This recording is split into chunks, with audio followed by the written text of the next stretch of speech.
Ustez, udalerriko hainbat gaztek pasaden asteburuan udaltzainen aurka erakutsi zuten jarrera gaitzetsi du Bermeoko udalak.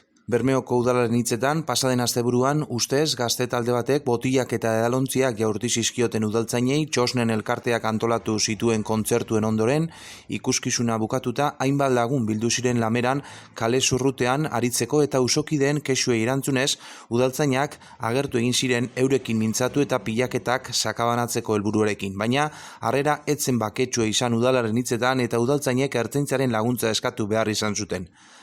Hori horrela, liskarrean parte hartu eta udaltzainen aurka erakutsi zuten gazteen jarrera gaitzetsi du Bermeoko udalak, bizitzen ari garen egoera saio honen aurrean bereziki erantzunkizunaz jokatzeko eskatuz.